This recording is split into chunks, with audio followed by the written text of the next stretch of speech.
Skye Squad, we are back in the building, baby. I know it's been a couple of days, but your boy needed a break, okay?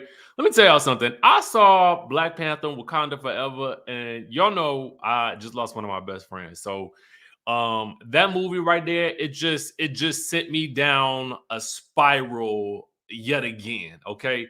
And so yesterday I was like completely out of it. Friday I really was just busy. I had a lot going on.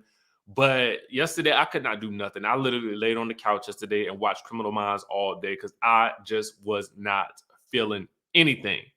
So anyway, listen, if y'all want to find out more about how I feel, I put a video in the members chat. I'm going to start doing weekly, bathtub videos or whatever, because they feel like a good time to get intimate and, behind the scenes and all that kind of stuff like that. So I'll save that for the members only, and I won't bore y'all to death with my emotions right now. But anyway, you know, we're going to be recapping Love and Marriage Huntsville, episode 10 of season 5, and it's called Preaching to the Liar. And I was trying to figure out what the title of this episode was in reference to and who was the liar. Because when I went back to it, I kind of couldn't figure it out. So if somebody knows in the chat, like who was the title in reference to, I would be really inclined to hear it. The other thing that I happened to notice was there was no Martell in this episode. And, for Martell to be one of the leading cast members, I feel like Martell, get left out of the most episodes of this series. And I have to wonder, because I know on most shows that cast members get paid sometimes per episode, right? Or they have a day contract, okay, or some type of contract that is, I don't know. It's like sometimes you can get a contract that guarantees you are in every episode of the season. Some contracts, it just depends on what the producers want to do. So I would be interested in knowing, like, is he losing pay when he's not in these episodes? I'm just nosy like that, so I want to know. You know what I'm saying? Because I'm interested again in the production side of these things. So these are questions that I have to ask. Is you getting paid when you ain't on the episode? That makes a difference.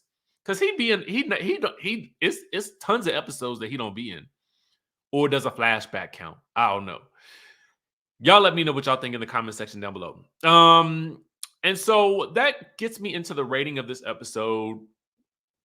I couldn't quite understand the connection with the title, unless maybe I wrote down the title wrong, but I don't think I did. So on a scale of 1 to 10, I'm gonna give this episode. I think I'm gonna be on the generous side and give it a 8, although I feel like it probably should get a 7.5. But I'm gonna give it an 8 because I felt like we had some conflict resolution, maybe. At least on the show. I feel like in real life, I don't necessarily know if the conflicts have been resolved, but we did get some hope and we got a lot of emotion in this episode. And it's going to be interesting to me as we continue to watch each week, because for me, it is a difficult watch, right? Because of things that have gone on in my own life that I've dealt with, and just a situation that felt similar to what Kimmy is going through. And then also on top of that, recently losing one of my best friends, it's hard to watch some of it. You know what I'm saying? But those are my own personal things that I have to battle and deal with as I move into these next few episodes. But I am going to see it out because I want to support and because I know that it is going to be good for the audience and someone else to see this and to walk down this journey. And I feel like however we can support Kimmy, that's what we're going to do. All right. So that's a little bit of backstory of how I've been feeling, why I feel the way that I feel about the episode. And I'm wondering how you guys are reacting to it and responding to it as well. Just let me know in the chatterization how you're feeling. Just a little pulse check for the squad, okay? So let's get started with the recap. Oh, that is also the reason why I'm not doing this live. It is very difficult to have these conversations live because the past couple of days, I have been on a slight roller coaster of emotion. So I am not quite sure what is going to trigger me or not. And I'm trying to listen to myself with regards to that. So it's just a little bit easier if I do this pre recorded so that I can make sure that I get through it. And if for some reason something gets me off track or upset, then I can edit it out because I don't even want that in the video because I don't want it to be a distraction from the review. All right. Anyway, we start the episode off with the girls' dinner at Stormy's house. Melody is saying that she spoke to Destiny when she entered the Madani event. Um, and Stormy asked Destiny, "Will this just change how you feel?" And for Destiny, it does not. She feels like it wasn't audible enough for her to hear it. Okay. Um, then she asked Kimmy if she heard it. Because I'm wondering if, like, do you not believe that she said it or whatever? Because that the camera can rewind it back. Okay. Kimmy says, yes, she did hear Mel speak, but she felt like Destiny was already in a state of mind of being like bothered.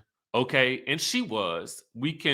She can say she wasn't. I don't know if she's saying that or not, but what we all know is that she was on one that day and really nobody could talk her down off of it. I think regardless of whether or not Melody spoke, it would have been an issue. So it is what it is. Um, Demi, I think that's Destiny's cousin, then steps in and basically has to speak for Destiny, which I find a bit problematic because I kind of feel like every other, woman there is really kind of, I don't want to say they're on an island by themselves, but I do kind of feel like Destiny is a strong enough character on the show that I don't feel like she should need someone that is able to interpret for her. It did seem a little bit odd to me because Demi was able to accurately describe, I think, what Destiny was feeling. And I'm wondering, Destiny, why can't you just accurately tell us how you're feeling in that moment? Um, and I think that there's nothing wrong with being real. I mean, because I feel like that's how you felt. That's how you felt. Like, simply say it. Like, but to have Demi say it, I felt like it took something away from Destiny, in my opinion. But that's just me. Because I feel like every other woman there is able to really kind of stand on their own 2 feet and stand 10 toes down on what they say and pretty accurately explain how they feel, whether you like what they say or not. I just feel like that's the case. And so it was just odd to me that Destiny had somebody there to interpret for her. But it is what it is. Okay. Leticia then lets Destiny know that she had a stink attitude. No, I don't want to say stink attitude. That's not what she said. That's what I said. Okay. It felt stink through the screen. Okay. But she let Destiny know that she was being standoffish most of the event. So much so that they had to, kind of try to talk to her. Melody steps in and just says this: listen, I just want y'all to know that everybody ain't got to be best friends. It is okay to not be okay with someone in this group. And it is what it is. Stop trying to force situations on people that don't want these situations and just allow people to just be cordial and keep it pushing. Her and Destiny toast to being okay with that. And then it's time to go. Okay. So as they're leaving, Melody stops Kimmy and asks her, like, yo, girl, you all right? Because you was crying earlier and I'm not used to seeing that. But Kimmy doesn't feel comfortable, going into detail with Melody at this point because at this point she has not had a biopsy and she wants to, get through that first and then, have those discussions with people as she is ready. So she tells Melody, things are going on, but I'm not ready to talk about them right now. And Melody hugs her, and that's pretty much the end of the scene. Marceau and Leticia have a picnic in the house. He's saying that he wants to be a better guy for her. They somehow get on the topic of the couples retreat. I guess because she's wanting to know if, maybe something that happened in the couples retreat is the reason why he is, pulling out the stops right now, whining and dining and all that kind of stuff like that. And, you know, they reflect on the couples trip in the respect of in two respects. One, Marceau feels like Dr. Francis was going in on Lewis a bit too much, which is interesting because I don't remember him seeming to feel like that when they were on the couples trip. And I'm wondering why this is coming up now. That's been weeks ago. Weeks. Okay. So I'm just wondering, like, why is this popping up? Also, he feels like Dr. Francis was biased against the men, and he felt like he was the only person who was right in the room. And I don't necessarily believe that Dr. Francis is biased against the men. I just feel like Marceau does not like it that Dr. Francis sees Letitia's side. That's kind of what it felt like to me. Um, but I'm not in the room, so it's hard to tell. I can only tell you what I see on the screen. I can't tell you what the energy was in the moment. So he could be right, but it just didn't come across on TV. All right. Um, Basically, he is like pretty much introducing this idea of getting a new therapist. And Letitia's like, okay, well, I'll consider it, getting a new therapist if you're going to continue to go. And he's like, well, if you consider getting a new therapist, then I'll consider going back with you to therapy. And it's like, what kind of trickery is this? Like, either you're going to go or you're not going to go. Like, otherwise, don't complain. If you're not even going to go to counseling anymore, then why is this even coming up? Like, it just doesn't, it's annoying to me. We also learned that Leticia is having a period party for, her daughter who is coming of age. Um, there's not really much I have to say about that because I think it's great. And that's pretty much all I can say. I mean, I think it's great for any young girl that, is about to experience this as a way for her to have a collective surrounding her to help support her through and tell her what to expect and all that kind of stuff like that. I mean, I think it's great. Maurice and Kimmy head to her biopsy appointment. This is where actually I learned what the port was. And I guess that's the space on the chest where they are able to, continuously, I guess, insert. I don't know if it's a needle, but I guess it's where I'm assuming where they insert the chemotherapy. I'm not certain if I'm getting that right. Um, in my family members, both my family members' cases, it didn't get to the point where they had to do that. They were able to go in and surgically remove. Um, so I'm assuming that we see that in this preview for the next episode. And I'm also assuming that in Kimmy's confessionals, that the one shoulder strap is covering the port, possibly. But I can't tell if that's for certain. I am speculating. Let me know if I am correct in that assessment. And I know that y'all will. Okay.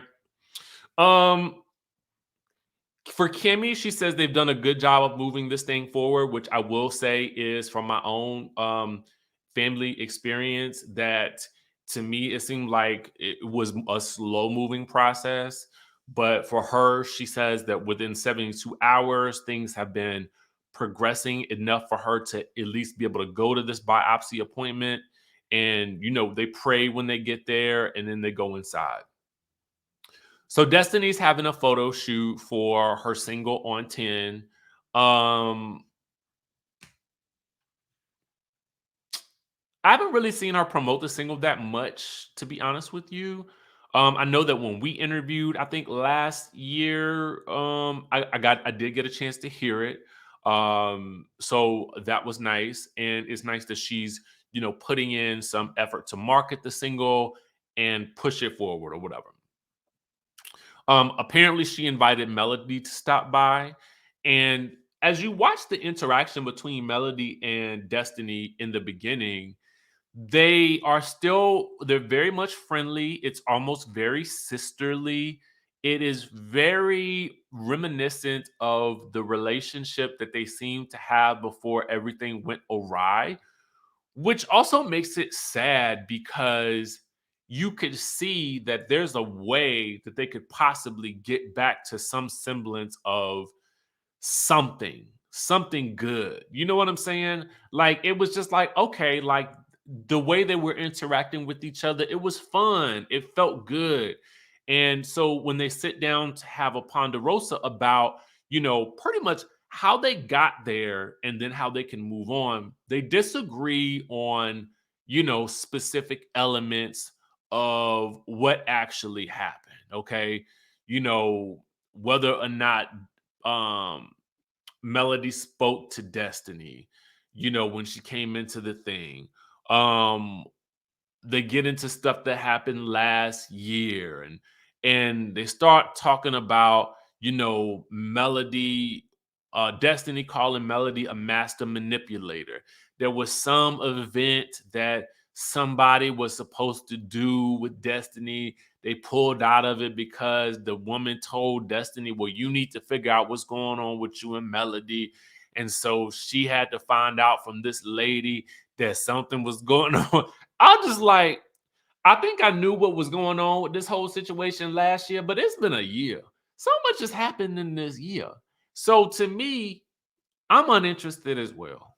I really am. Just because when I'm also just I think it's me.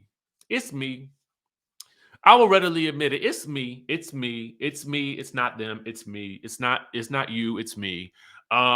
Just so many things I felt like are going on in life. I'm just like, I don't even remember what all this is about. I mean, like it seems in retrospect so minuscule to me, but I understand it may be a big deal to them. But in terms of story for me, I am just like, I don't remember all this stuff, and to be quite honest with you, I don't care. Figure it out. Okay, do something, either move forward or don't. But Melody, for her sake, is also uninterested in revisiting the past and just wants to figure out a way to move forward, and just how do we be polite? How do we just get to a space where we, can just coexist and just enjoy, the group dynamic or whatever. And at a certain point, Destiny says, "You love me, don't you?" And Melody says, "Yeah, I do." But I think for Melody, it's clear that she's on a journey, and I think she has an understanding that she probably needs to take this journey alone. Um, and I think for Destiny, she talks about this being she not only did she go through a divorce with her husband, but she also went through a divorce with her friendship. So it is sad. It is very, very sad to watch, to see where these two ladies are now. But I think it's a healthier space for them to be in, at least at this point in the show. I'm not sure how long that's gonna last because I feel like in present day it's much worse, but I don't know. At least on the show at this point for this episode, it felt like, okay, we got a little bit of resolve here. They can at least be cordial and we can see how things progress moving forward. Um it's the day of the purd party. Um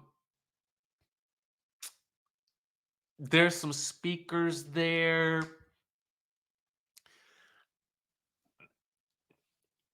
The girls are there. I mean, the biggest part of this for me, I guess, is I think it's an important thing to discuss, and I think it's good to see. But for just to be very real, um, I don't know what to say about it. I mean, it was a nice scene.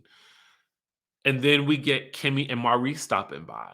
And Kimmy, we learn that Kimmy's not going to stay. She does let Leticia know that she has some bad news. And she tells her that she found the lump in her breast. And, immediately Leticia gives her a hug and, she lets her know that they did all the tests. And this is when we, as the audience, as well as Leticia, finds out that it is indeed cancerous. They found out on June 22nd. That was the day she got the test. And it was for triple negative breast cancer, which is the most aggressive form of breast cancer. And they apparently caught it early in stage 2.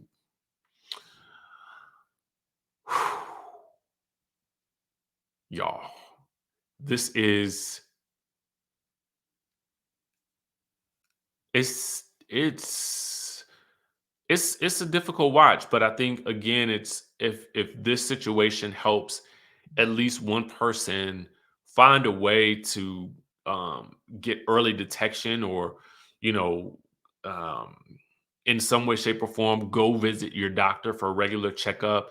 To check in with your on your health, and go get regular testing for whatever it is, because as a lot of us get older, these are things that we're gonna have to start looking for.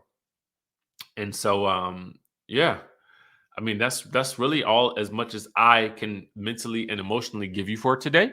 In terms of this show, let me know what your thoughts are down in the comment section down below. I will be interested in hearing them. And with that, I will catch you guys in the next video.